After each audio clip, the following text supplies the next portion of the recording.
What's up, you guys? It's Two Bricks and Happy New Year. I'm going to be showing you guys the third part of my Arquitens, or is it Arquitens? I'm not sure, building series. I still don't know. It was in The Mandalorian and I really wished that they had said the name of the ship out loud so I would know how to pronounce it properly. But anywho, I think it's Arquitens, so I'm just going to say that from now on. Yeah, so a lot of you guys have been asking me where the third part of this video is. Well, here it is. We're going to do some building today. We're going to hopefully get these engines done, and I really want to get this back section finished, and I also really want to get this whole kind of central spine that's going to support all of this, the skin that you see on the surface here. I want to get all that finished as well, so hopefully we can hit all of that. We'll see by the end of the video where I get to. So yeah, let's just dive in and do some building. As usual, I have my parts laid out for some kind of useful things that I might need. I got some stuff off screen here as well. And just going to start laying down some pieces, and we'll see where we get. Okay, so what I was mentioning in the last video is that all of this structure I have in the middle here is temporary, and that is just to get the alignment of this top hull plating here. And the most important thing about this is to get the this line right down here, the kind of end of this triangle, to line up to be level with the hull of the ship. So I'm just measuring that right now, and I'm getting a rough sense of where that kind of all falls on the edge here. And then I've started building up this tower. There's going to be the central support for the spine that's going to run down the middle here. So very simple, just some stacked up Technic bricks and plates using my usual spacing method to be able to plug in some Technic beams here on the side to just hold it in really secure, because this is going to kind of be the fulcrum of the entire thing. It's going to hold the entire structure together around this point, so I want that to be really nice and sturdy. So that's the only thing I've done so far, so let's move on and kind of design a little bit more of what this tower structure is going to look like. Okay, so I just beefed this up by one more layer here, and I have a beam here with all these pins. I'm just going to use that to pin all of this in really nice and secure. If it'll go in. The Technic pins are always a bit of a pain, but there you go. That's in there nice and secure. I have one on the other side as well. So I think that this feels like about the right height to start thinking about where I'm going to bring this down. So I'll show you guys on the actual design. There is this spine that runs right the way down, and it has kind of a step up, and then it continues, and it goes right the way back to about here. And then there's these kind of triangular raised areas of the hull that just sort of line up with that, and that's sort of where the bridge is right there. So I want a kind of continuous line right from about the center point of this right the way down to the front of the nose here. So I'm going to go ahead and start figuring out a design for that spine right now, and that spine will be what I hinge this both of these hull plates to. So let's get that built. All right, you guys, so I've now gone ahead and assembled that spine. It's a little bit rough right now, so it's just plugged in here with a couple of these ExoForce hand pieces that are plugged into these clips.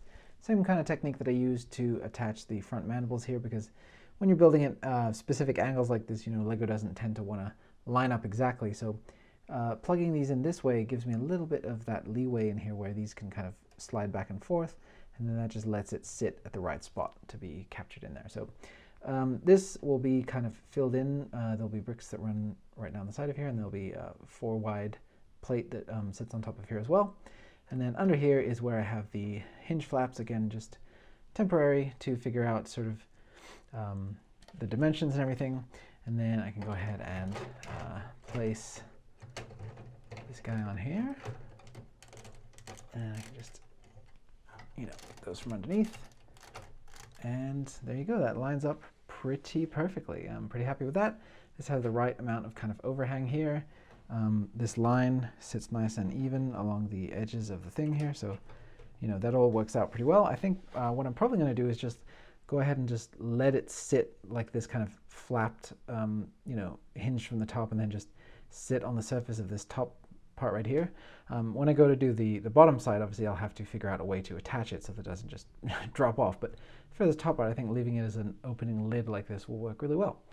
So yeah, then I just have to finish off this little cone here that goes down into the little hangar bay section, and then I'll just go ahead and there's some little like porthole details and things that go along the side of here. I'll just kind of flesh that out nicely, and then here will be where the two main defense turrets sit on the top of that. Oh, and just before I go any further, I wanted to clarify a viewer question was, quite a few viewer questions, centered around what version of this ship this is going to be now that we've seen it in The Mandalorian. Am I building, am I going to switch to building that version of the ship? And no, I don't think I will. First of all, this is specifically supposed to be the one that was in Rebels. I'm building all of the detailing to match with that look. And, now that we've seen it in live action, I'm actually, there's some debate as to whether that was actually a practical model or not. So I'm doing air quotes because I don't know if it was actually CGI or real. Anyway, it's been in a live action thing.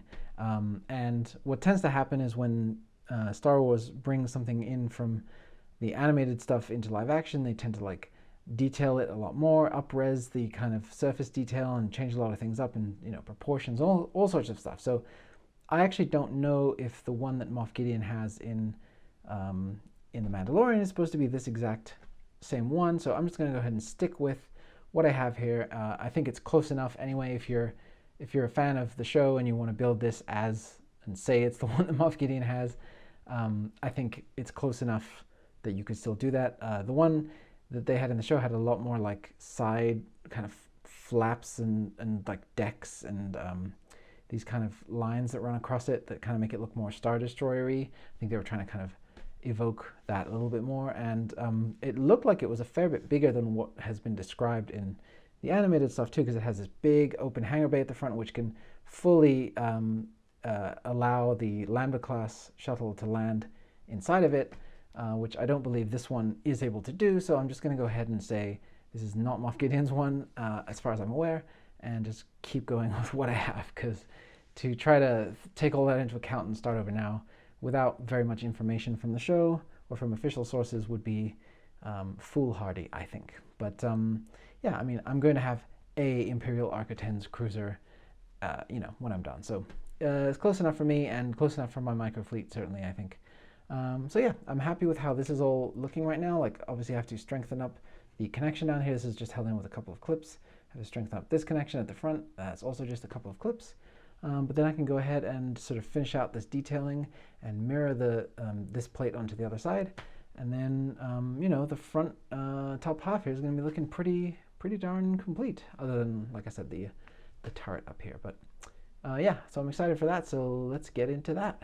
All right, guys, so I made a little bit of progress, and I also did a little bit of backtracking. I was realizing, as I was getting this all, kind of finished out in here, I was realizing that something didn't seem right about what was happening over here. So this was previously coming out to almost a halfway point and then coming up to about here.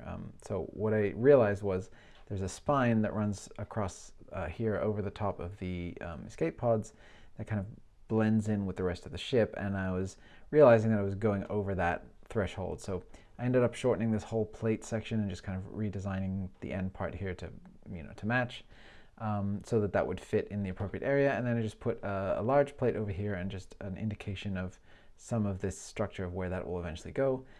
It's probably mostly temporary, but just to give me that sense. And then I went ahead and just started putting in a few random greeblies. Also, I'm noticing there is a flaw with this piece right here. These 1x1 round tiles crack on me constantly. So I just put this one on here and it just cracked. So I don't know if that's something that LEGO is planning to address in the future or what, but hopefully that's something that gets fixed, because it's really frustrating. But yeah, so I just started to place a few of these little details, kind of looking at reference but not sticking too slavishly to it, and also mixing in some older pieces here with the old gray, which I know triggers a few people's color anxiety, but I actually really think that gives it a nicer look. I like to purposefully mix those in there because it just gives it that paneled look, that patchwork look, and because otherwise it starts to look too clean, in my opinion. And then the other thing that I did was I just started applying some of the detailing onto the top of this section right here across the spine, just to kind of match, pretty closely looking at reference again to get a sense of what the top of this structure looks like. And then this will have greeblies that go all the way back down the top of this, mostly down the middle. And then I may end up just applying a strip of tiles down the edge, just one bias just to frame that nicely. And then lastly, I have this little section that I filled in here with the windows, which again, I tried to randomize them so that they look kind of organic and natural. just to give that little bit of, so have some yellow down here and a few accents where appropriate to indicate decks that are on the ship. So yeah, that's where I'm at so far. So now the next thing that I want to do is to finish out this front section right here and kind of blend it in to this little hangar bay. And I'm realizing there's definitely no way that this could be the same cruiser that Moff Gideon has, because in that episode of the show, the shuttle Tidarium flies right the way down the middle and lands and docks in this docking bay. And based on what we saw in Rebels and the size of the ship, there's just no feasible way to do that. So his cruiser must be quite a fair bit bigger than this one. So yeah, still not as big as the Star Destroyer, but bigger than this, certainly. So yeah, that's the next thing I'm going to do, is just kind of finish off this detailing. It's quite specific looking, so I'm going to try to capture that. And then we'll go into, there is an opening here where jet troopers can deploy. It's a much, much smaller opening. So I'm going to try to finish that out as well. And then, this front section here will be feeling pretty nice and complete looking. So yeah, really liking how all of this is blending in here so far and how it's all sitting. It's Lego plates, so it's going to eventually warp a little bit with time. It's going to want to like pull itself apart. So I'm going to see where that starts to happen over time and try to just fix that structurally with some additional support underneath. But yeah, really happy with how this is looking so far. So let's move on. All right, guys, so I went ahead and finished off this little front section here with just this kind of hinged section that just covers up where that, where that terminates down there. Fairly accurate, I think, to the way that it looks in the thing. You have these kind of lines that go down this way, lines that go that way, sloped off back here, and then I just filled in a little bit of like a spine down this section, just to give it a little bit of, a different look to the surrounding part, just not just too boring, just seeing a bunch of studs. And then, yeah, and then I just have this plate down here, which is going to make up the inside of the hangar bay, which in the version that I'm doing, I just went ahead and built this little, it's supposed to be like, the shields around the edge of the opening. So I just have blue filling in all these sides.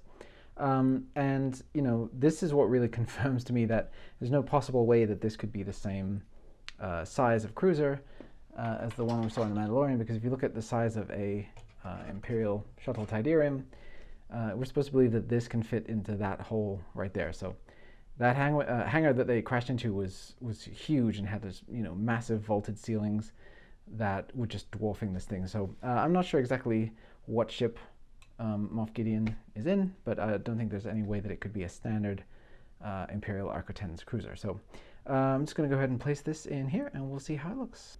All right, so with that hangar bay in place, that is how it looks. I think it's a pretty good look, and I think it's a believable amount of space for a squadron of jet troopers to approach the doorway there and deploy down towards the planet, like we see in Rebels. So yeah, I think that works out pretty well. So it's a good look, I think, and I can go ahead and move on to filling out the rest of this section, and maybe I'll try to get this gun turret done today. I don't know, we'll figure something out for that. But yeah, I want to continue to just move backwards towards the engines of the ship, because I'm sick of this back section here being incomplete, and I want to see the full length of the ship. So I want to try to kind of move in that direction now. Oh, and I forgot to mention, I also just added this little 3x2 tile in here with the little kind of window looking yellow piece in there, and that just kind of fills out this part right here. It's a little bit off center, but I don't mind it too much. But yeah, there's top and bottom, there's these little kind of lipped sections that come out and just sort of finish off this assembly. So there'll be one on the bottom as well once that's done, and of course also mirrored onto the other side. And it just sits at the angle that is perpendicular to the edge of the ship here. So that's why I had to just angle it on this plate right here. But yeah, I think it's a decent solution. Not the strongest, sturdiest thing, but this is really a display model, so I'm not too fussed about that. So yeah, let's just move on to the next bit.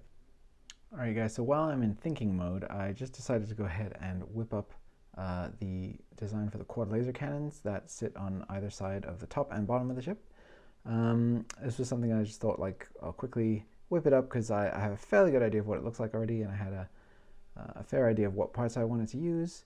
It has this little, windshield at the front here where I guess these are manned by actual, folks who sit in there and target what they're shooting at, which is pretty cool. And what's funny is this design is like larger than a lot of my, regular starships. Like, say here's This is an X-Wing starfighter right next to this thing. So it gives you an idea of just how large each of these laser cannons are, which is pretty cool. So yeah, I'm just going to go ahead and place this roughly where I think it goes, somewhere in this region, and you can see it has the, it's on a single stud there on the bottom, so it can just rotate around, and it has, a nice degree of fire. You can kind of see in different references how far apart these bottom ones are in relation to the top ones. It's a little different from version to version, so they're adjustable, so I can just go ahead and figure that out later. So yeah, pretty happy with that. So at least that's one other thing to check off the list, and I can continue to ponder out what exactly is going on this section back here. All right, so I've begun to figure out what I'm going to do with the engines back here, and in the particular design that I'm working with, it has these armor plates that come down and kind of meet with the edge of this really nicely, so I'm going to figure out something for that.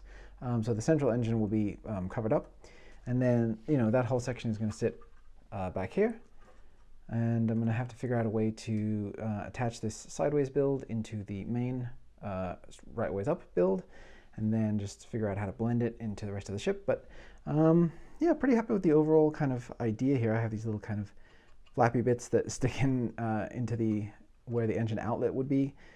Kind of evokes the Star Destroyer engines a little bit, although those are usually at kind of 3 points like that. Actually, maybe I'll change this where I'll put something on these, like a 1x1 clip that does the same thing. Anyway, I'll think about that. But yeah, I think overall I like the look of it. I like the little kind of black detail in here. Moff Gideon's cruiser actually has 2 additional engines, smaller ones, on the inside of these on either side. So that's, again, further proof that this is not the same ship. I know I keep saying that, but I'm going to stop saying that now. But yeah, I definitely don't think it's the same ship. So yeah, so I'm just going to go ahead and figure out what exactly the inside structure of this is going to be, because right now it's just, plates and wedge plates put together, just holding these cylinder shapes up. So yeah, and then I wanted to have these larger domes at the front underneath these ones, but I only have one of these, and then I have that's in old gray, and I have the old Darth Maul's scimitar one as well, which doesn't really help me, and then one in dark gray. So but then I realized that actually it's probably a good idea to have these studs exposed around the side here, because I want to be able to attach stuff to the front here to really, really pinch this in and make sure that it's all nice and secure. So having this extra couple of studs up at the front, I think, is actually going to be helpful. So yeah, I'm going to go ahead and figure out some of this structural stuff in here, like I said, and I'll get back to you when I'm done. All right, so I thought figuring out how to get this to be, integrated in from a sideways build to a regular build would be actually kind of difficult, but it turned out to be super easy, barely an inconvenience. All I had to do, since I had these 2 studs out here, I realized that there's these plates that exist that have a single Technic pin that sticks out of them. So, this goes from, a Technic pin can plug into any regular Technic beam like this. And so, it was just a matter of figuring out the spacing of where these could sit in here, and then hold on to Technic beams that would turn the right way up. So I have those set in here now. So I have one beam right there, and then those come together in the middle like so. And then on this side, I just have the shorter beams because I actually just ran out of regular length Technic beams, but I don't mind that. I actually don't need it to come together at the front here. And then in order to attach these at the back, Lego actually does make these ones that, where did I put it? Lego makes these ones that are kind of right side up, so to speak. So to attach them on the back here, I was figuring I was going to use these, which Lego makes, that are actually right side up, but I actually only had a couple of these. So instead I went with the upside down version, which is way more common, and then I'm just plugging in one of these 2x2 jumpers and then a plate with a hollow stud on the back, which I actually have quite a few of, and then that just holds onto that piece right there. And I actually was getting ready to just measure this out and see, like, well, okay, maybe this fits. But it actually turns out that that is the exact right measurement to attach these side by side like this, and then be able to place a plate right across the whole thing, a 6x plate that would just perfectly attach to the beams on either side and hold them in place. And then I just put I could put a larger one underneath here. It's like a 6x12, I think.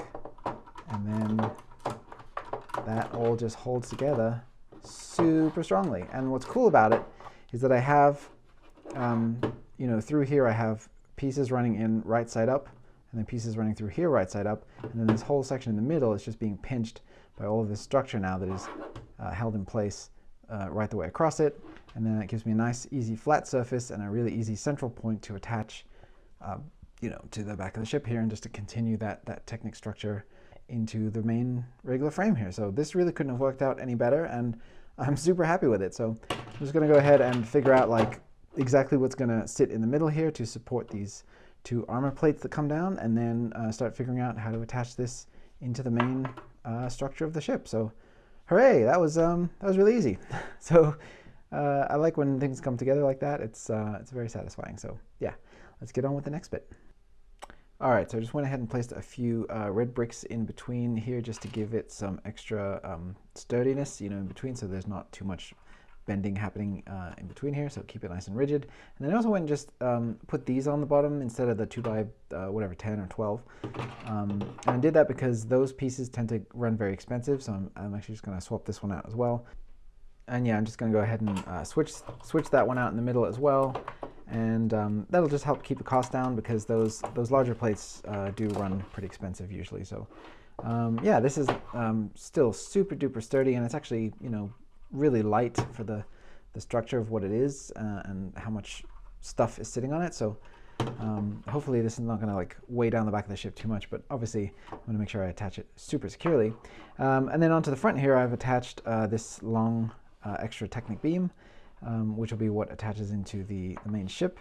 And then I've put you know, more of these pieces in here with the studs, or you know, with the Technic pin onto the plate. And I'm just going to use that to attach the last kind of front detail section here for that central engine. And then I'll still have points here and here where I can plug in and, you know, make this really, really secure into the rest of the ship. So this is all working out great so far.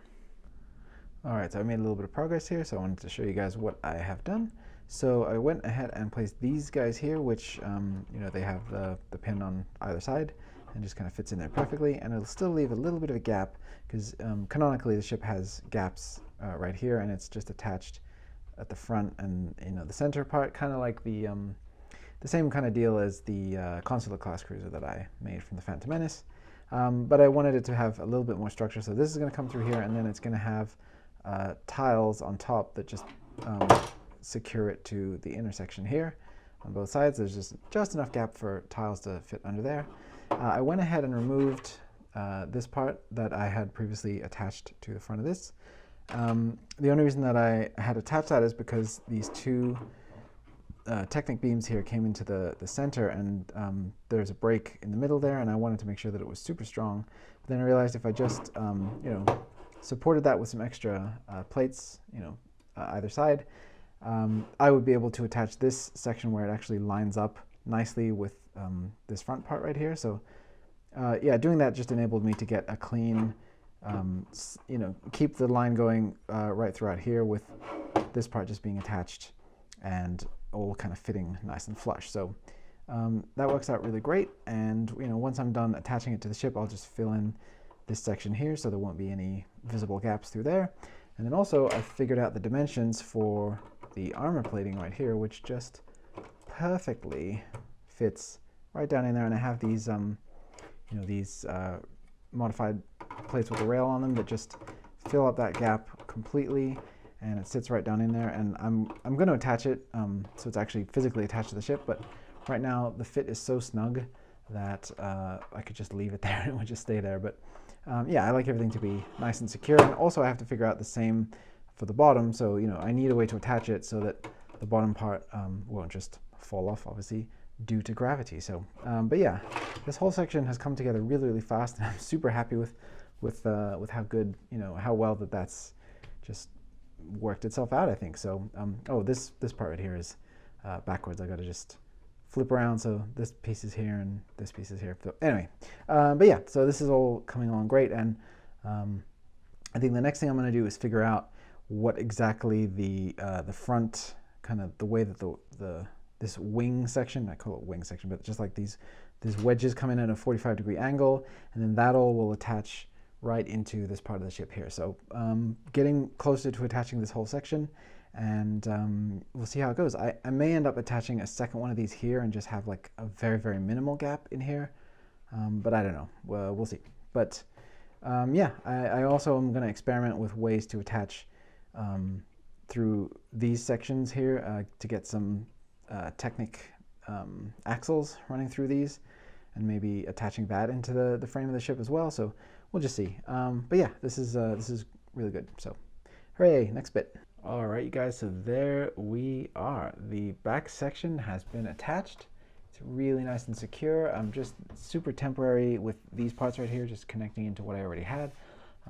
But you know, I'll probably end up doing something kind of similar to this, but this whole section is going to kind of angle up, you know, and meet with the middle and all that kind of stuff here. But the place where this is all at is exactly where it should be. So that's great. And you know, the whole thing is, like I said, it's pretty securely in there right now, even though I haven't put that much bracing on it or anything like that. So yeah, I'm just super happy with how this all turned out, and I was able to keep those gaps in there, which I was really happy about. And you know, the frame that I built along here is just very simple, just Technic beams sandwiched in with plates on top and bottom, and then some Technic pins in between the two layers to keep it secure, and that's it really. It's yeah, it's pretty easy. So really happy with the progress that I made this week. And yeah, I do think I'm going to call it right here because I'm pretty exhausted and burnt out on thinking about this thing. And then we'll come back, and you know, now that I have from front to back, I have everything kind of in place, I'll be able to just start filling things in pretty rapidly. We'll get the bridge on there next week. I'm going to mirror over this this hull plating. We'll figure out this middle section hull plating, and yeah, then it's just going to be onto the underside. And hopefully that part's not going to be too tricky, because you know, the underside is always a little harder than the top, because gravity helps us keep everything in place up here, but then it works against us underneath. So we'll see how that all ends up going. But if it's anything like this section, which was really a pleasant surprise as far as how difficult it ended up being, maybe we'll get through it. So this section here is still not attached. I'm going to figure that out at a later date. I'm thinking about doing something where I attach the top and bottom together at once and sandwich them in there, or I don't know. We'll figure that out. But there's not really a good, you know, easy way to do that right now. I really like the look of these engines from the back too. So yeah, I think pretty decent progress this week. Sorry that this video took ages to get out to you guys, but you know, there's a lot going on in the world of 2Bricks behind the scenes and stuff you guys aren't privy to, so just do be patient with me. But yeah, a lot of people asked if this is like abandoned. Nope, this is definitely getting finished. I've put way too much time and effort and put videos out there for you guys to see for it so far. So there's no way it's getting abandoned for sure. I'm going to finish this, no question. So yeah, thank you guys for sticking with me this week. I hope that you're happy with the amount of progress that's been made. I know I certainly am. Given from, you know, where I left off last week, I think this is, you know, pretty good. But yeah, I'll leave that up to you guys. You can let me know in the comments what you think. But yeah, so at least we put to bed the issue of whether or not this is Moff Gideon's cruiser. We now know that it is not, and made a pretty fair amount of progress. Oh yeah, one thing I did do is switch this out for a one of those, you know, instead of the single stud, I have the turntable piece in here. So I think that that just makes it a little bit better in terms of the functionality, makes it work a little bit better. You can just really, you know, spin it around. So happy with that. All right, guys, so yeah, that's the progress. Like I said, leave me a like and let me know what you think in the comments if you did in fact like the video. If not, go ahead and let me know that too. And I'll see you on the next one. So thanks again, and may the force be with you.